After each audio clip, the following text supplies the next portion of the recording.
রবের কাছে কি জবাব দিবেন? একটা সুন্দর বেহেশতের বাগান সাজিয়েছে, কিছু মানুষ আবার এর বিরোধিতা করার জন্য পাগল পারা। এত মাহফিল দিয়ে কি হবে? এত বক্তা দিয়ে কি হবে? এত মাদ্রাসা দিয়ে কি হবে? এত দান করে কি হবে? এত মসজিদ দিয়ে কি হবে? এই কথা কোন মুসলিমে কামেল বলতে পারে না। যে বলে সে স্পষ্ট মুনাফিক ছাড়া কিছুই না। বিভিন্ন জায়গায় দেখবেন, গ্রামে, এলাকায়, শহরে, বিভিন্ন জায়গায় এত মাহফিল দিয়ে কি হবে? এত মসজিদ দিয়ে কি হবে? এত আমলের কথা বলার দরকার কি আছে না নাই? বলে কি বলে না? কিন্তু মুসলিমে কামেলের মুখের সাউন্ড হবে, মাহফিল চলছে চলবে, ওয়াজ মাহফিল চলছে চলবে, নামাজ ছিল চলছে চলবে, মসজিদ বাড়বেই, মাদ্রাসা বাড়বেই, তবলিগ বাড়বেই, নেক আমল করনেওয়ালা ব্যক্তি বাড়বেই, মুরিদান বাড়বেই, ভালো মানুষ বাড়বেই, আল্লাহওয়ালা ব্যক্তি বাড়বেই। এটা মুসলিমে কামেলের স্লোগান। আর যে বলে এত দিয়ে কি হবে, এত মাহফিল কেন, এত মসজিদ কেন, এত মাদ্রাসা কেন, এত কিছু দিয়ে কি হবে, তাহলে মনে রাখতে হবে এই ব্যক্তি মন থেকে ইসলামকে মহব্বত করে না। এই ব্যক্তি আব্রারদের পথের অন্তর্ভুক্ত নয়, সে ফুজ্জারদের অন্তর্ভুক্ত। তার স্থান চিরস্থায়ী জাহান্নাম। ঠিক কিনা? এটা আমার স্লোগান নয়, এই স্লোগান দিয়েছেন কে? ইন্নাল আবরারা লাফি নাঈম ওয়া ইন্নাল ফুজ্জারা লাফি জাহিম। কথা কার? আল্লাহ বলেন ইন্নাল আবরারা লাফি নাঈম। নেক আমল করনেওয়ালা যারা, এরা জান্নাতি, ফুজ্জার যারা, এরা জাহান্নামী। এই যুবকেরা মাহফিল দিয়েছে 4 বছর যাবত, মৃত্যু পর্যন্ত আপনার এদেরকে সাপোর্ট দিবেন, পারবেন তো ইনশাআল্লাহ? এদেরকে দেখলে স্নেহ করবেন। আপনারা বৃদ্ধ বাবাজি যারা আছেন, দাদার বয়সী যারা, বড় আব্বার বয়সী যারা, বাবার বয়সী যারা, আপনারা যদি যুবকদেরকে ইগনোর করে তাড়িয়ে দেন, তাহলে এদেরকে বুকে নিয়ে অ্যাকসেপ্ট করে কপালে চুমু দিবে কে বলেন? একটু মাঝে মাঝে বালিশের সঙ্গে মাথাটা লাগায় একটু চিন্তা করবেন। গত কয়েকদিন আগে আমার প্রোগ্রাম ছিল উত্তরবঙ্গে। কোথায়? দিনাজপুর, পঞ্চগড়, ঠাকুরগাঁ, কুড়িগ্রাম, ওই এলাকাগুলোতে।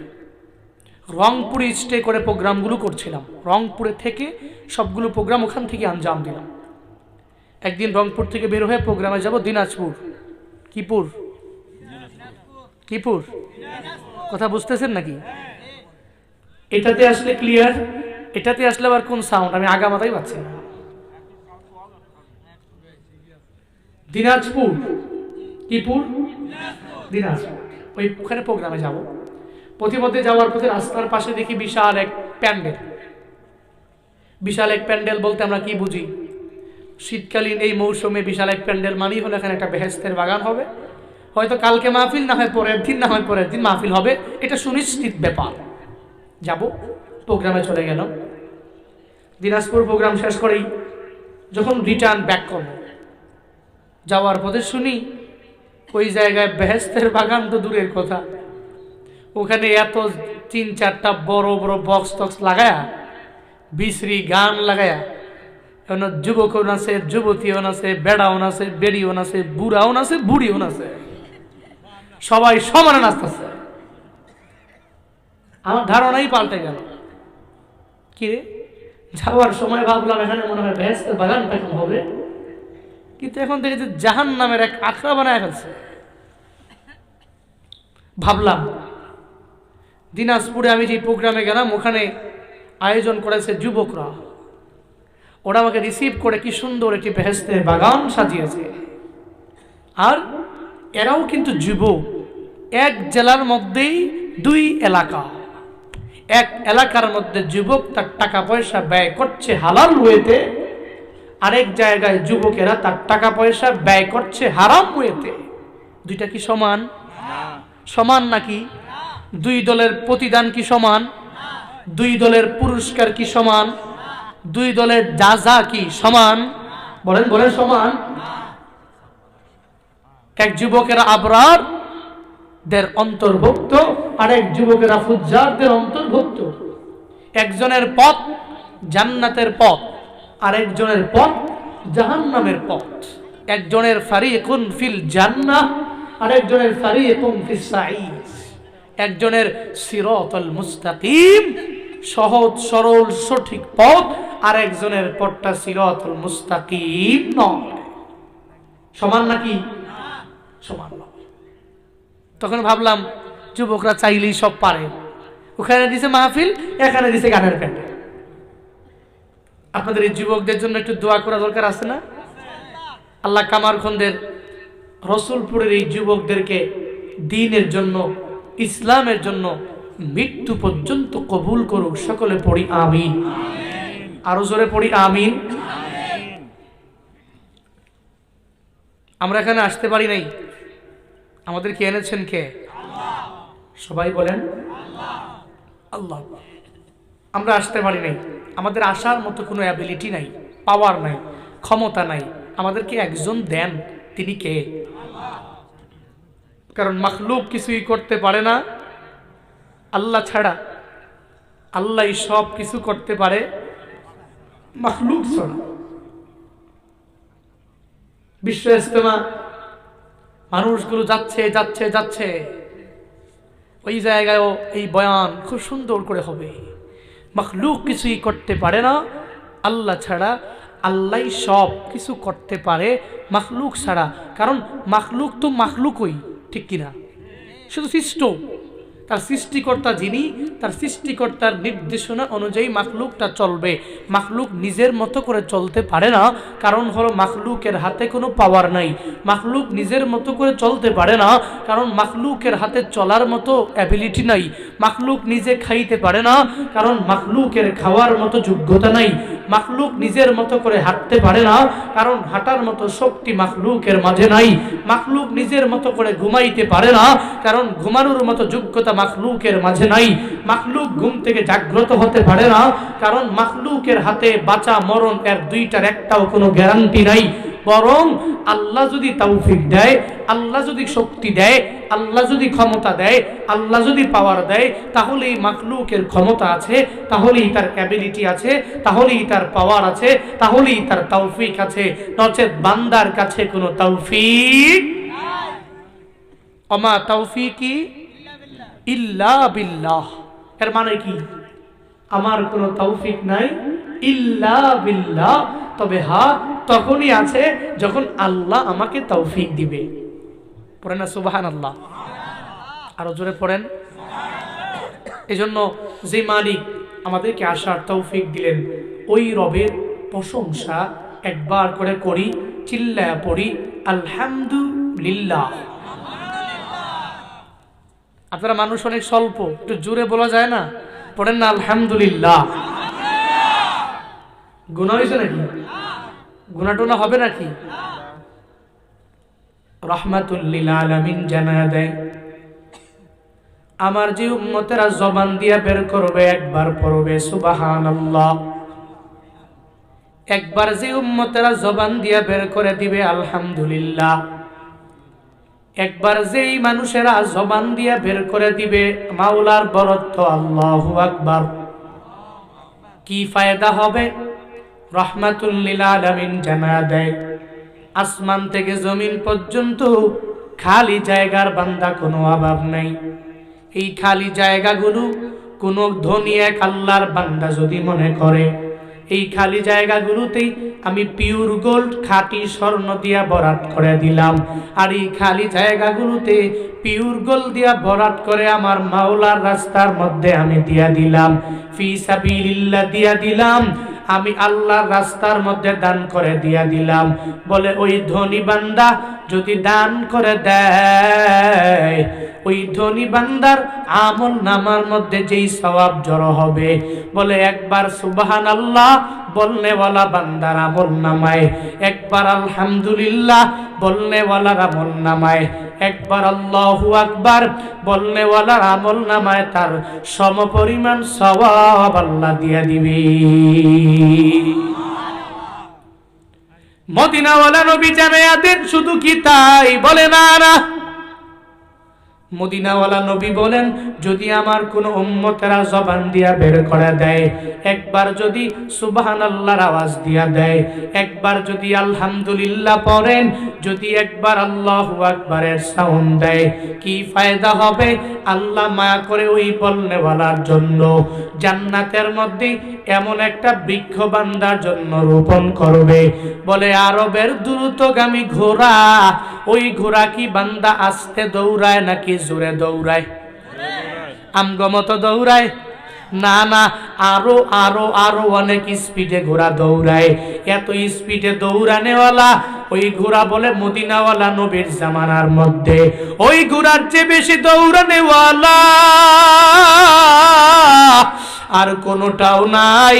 মদিনাওয়ালা নবী জানায়া দেয়, বৃক্ষ যে আল্লাহ লাগাইলেন জান্নাতের মধ্যে, সুবহানাল্লাহ বলনেওয়ালার জন্য বৃক্ষ, আলহামদুলিল্লাহ বলনেওয়ালার জন্য বৃক্ষ, আল্লাহু আকবার বলনেওয়ালার জন্য যেই বৃক্ষ মালিক লাগাইয়া দিলেন, নবী বলেন আরবে দ্রুতগামী ঘোড়া যদি ওই বৃক্ষের নিচে দিয়া 400 বছর পর্যন্ত যদি দৌড়ায়, ওই বৃক্ষের ছায়া দৌড়াইয়া শেষ করতে পারবে না।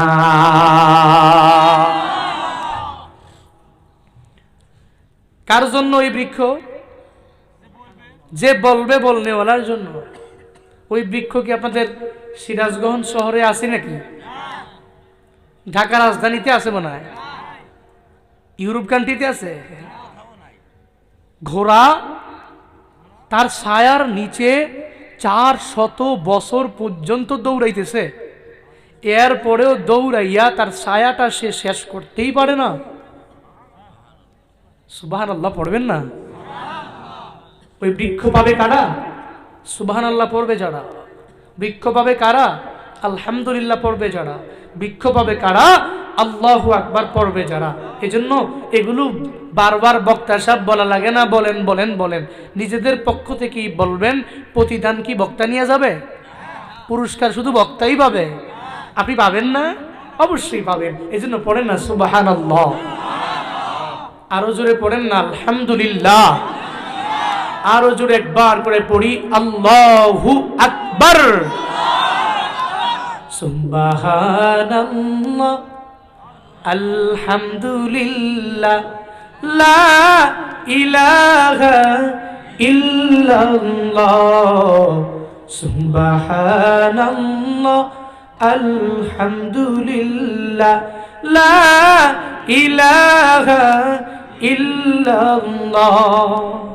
তুমি বাঁচাও, তুমি মারো, অবিরত ক্ষমা করো। তুমি বাঁচাও, তুমি মারো, অবিরত ক্ষমা করো। ধরার যেই জন তাকে ধরো, ধরার যেই জন তাকে ধরো। তোমার হাতি সবই আল্লাহ সুবহানাল্লাহ আলহামদুলিল্লাহ লা ইলাহা ইল্লাল্লাহ সুবহানাল্লাহ আলহামদুলিল্লাহ লা ইলাহা ইল্লাল্লাহ সুবহানাল্লাহ আলহামদুলিল্লাহ লা ইলাহা ইল্লাল্লাহ। মারহাবা, জোরে মারহাবা।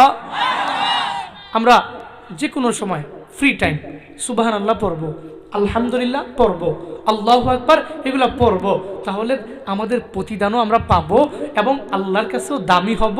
এবং কাল কিয়ামতের ময়দানে যেদিন আমার কোনো আমল থাকবে না, আমার আমল নামার পাল্লাটা হালকা, গুনাহের পাল্লাটা যেদিন ভারী, ওদিন রবের দরবারে বলতে পারবো, আল্লাহ জীবনে এমন কোনো আমল করতে পারি নাই, তবে কন্টিনিউ সুবহানাল্লাহর আমল আমি করেছি, কন্টিনিউ আলহামদুলিল্লাহর আমল আমি করেছি, প্রতিনিয়ত আল্লাহু আকবারের আমলটা আমি করেছি। আল্লাহ এই উসিলায়ও কি আমাকে জান্নাত দেওয়া যায় না? আল্লাহ বলবে, যা গুলাম যা যা যা যা, তুই আমার কাছে ওসিলা টুকিয়েছ, তো আমি আল্লাহ তো বসেই আছি ওসিলা দিয়ে মাফ করার জন্য। এমন হতে পারে এই তাসবিহগুলোর আমলের বদৌলতে আল্লাহ মায়া করে জান্নাতের অধিপতি বানায় দিবে। আল্লাহ আমাদের প্রত্যেককে আমাদের ফ্রি টাইমে এই তাসবিহগুলো বেশি বেশি পড়ার তৌফিক দান করুক। সকলে পড়ি আমিন। ওই রবের প্রশংসা আমরা কেন করব? রবের শুকরিয়া আমরা কেন করব? কারণ হলো, রব যে আসমান দিলেন, জমিন দিলেন, নেয়ামত দান করলেন, কার জন্য দিলেন? কিন্তু বানিয়েছেন কে? সবাই বলেন। আসমানটা বানিয়েছেন কে? কিন্তু দিয়েছেন কাকে? উপকার হয় কার? জমিন বানিয়েছেন কে? উপকার হয় কার? নদী নালা খাল বিলের মাছ বানিয়েছেন কে? উপকার হয় কার? আল্লাযী জাআলা লাকুমুল আরদা ফিরাশা ওয়াস সামাআ বিনাআ। আল্লাহ বলেন, আল্লাহ তো উনি যিনি তোমাদের জন্য জমিনটাকে বানাইলেন বিছানা। আল্লাহ তো উনি যিনি তোমাদের জন্য বিশাল আসমানটাকে বানাইলেন ছাদ। এ বিশাল কোটিবিহীন আসমান আল্লাহ বলেন আমি আল্লাহ বানাইলাম, তবে আমার নিজের জন্য বানাই নাই।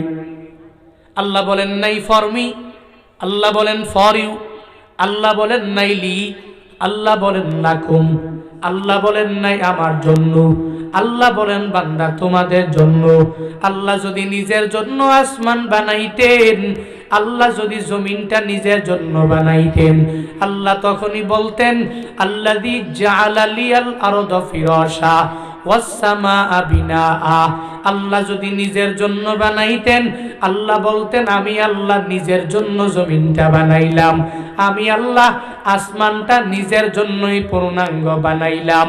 আল্লাহ বলেন না না, এ বিশাল জমিনটা বানাইলাম আমি আল্লাহ, কিন্তু বান্দা দিয়া দিলাম তোমাকে। এ বিশাল আসমান জমিন সব নিয়ামত চোখে যা দেখো আর বান্দা তুমি না দেখো, এই সব কিছু বানাইলাম আমি মালিক, তবে দিলাম আমি আল্লাহ তোমার জন্য, বানাইলাম আমি আল্লাহ তোমার জন্য। ওই রবের দিকে যদি তাকাও, তাহলেই বিভিন্ন সময়ে তোমার অবিশ্বাস্য একটা ব্যাপার মনে পড়ে যাবে। দুনিয়াতে যেই বান্দা নিজের টাকা দিয়ে একটা বাইক কিনে ফেললো, এই বান্দা বাইকটা কেনার পর এই বান্দা তখন বলে বাইক আমার, কাউকে দিতে চায় না, কারণ বন্ধু যদি বাইকটা নিয়ে অ্যাক্সিডেন্ট করে তাহলে অনেক খারাপ অবস্থা হয়ে যাবে।